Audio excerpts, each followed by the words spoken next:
کہ کوئی کہاں تک جا سکتا ہے میرے عشق میں. اب لوگ کہتے ہیں نا کہ آپ عشق میں محبت میں غلوب کرتے ہیں. اب وہ اعتدال کیا ہے غلوب کیا ہے وہ مسئلہ بھی سمجھ لیں.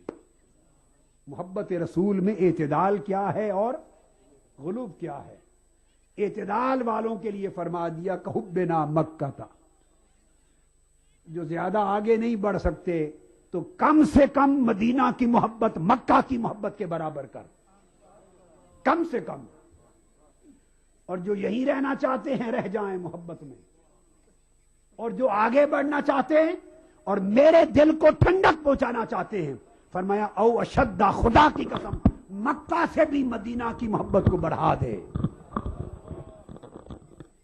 مدینہ کی محبت مکہ کی محبت سے زیادہ شدید کر دے. اتنی محبت مدینہ کی دے کہ مکہ کی محبت سے یہ محبت بڑھ جائے. تو آقا علیہ السلام نے, آپ سمجھ گئے, قاعدہ یہ مقرر کر دیا کہ مدینہ سے محبت کرنے کے 2 درجے ہیں. عام مسلمانوں کا درجہ کحبنا مکہ, وہ مدینہ سے اتنی محبت کریں اگر مسلمان رہنا چاہتے ہیں جتنی مکہ سے کرتے ہیں. اگر ان کی محبت مدینہ محبت مکہ سے کم ہو گئی تو وہ حضور علیہ السلام کے نافرمان ہو گئے, ایمان سے خارج ہو گئے. یہ کم درجہ ہے. اور فرمایا اگر کوئی ایمان میں اعلیٰ اور کامل درجہ پانا چاہتا ہے تو دوسرا درجہ اتنی محبت دے او اشدہ کہ مکہ کی محبت سے بھی مدینہ کی محبت بڑھ جائے. پلک کے نظاروں زمین کی بہاروں سبھی نے مناؤ حضور آ گئے. بھاگ دوڑ بھری زندگی, سٹریس, جنک فوڈ, پولوشن. نتیجہ ہر وقت تھکان, کمزوری اور اپنوں سے بڑھتی دوری. کھویا ہوا جوش اور طاقت واپس پائیں ہمدرد ہمدوجین سے. شلاجیت, کیسر, امبر, اشوگندھا اور موسلی جیسی 22 مفید جڑی بوٹیوں سے بنا فارمولا بنائے آپ کو اندر سے مضبوط. تو ہمدوجین کے ساتھ رہیں ہمیشہ تیار ایک بہتر زندگی کے لیے روزانہ. ہمدرد ہمدوجین ہربل ریوائٹلائزر مردوں کے لیے.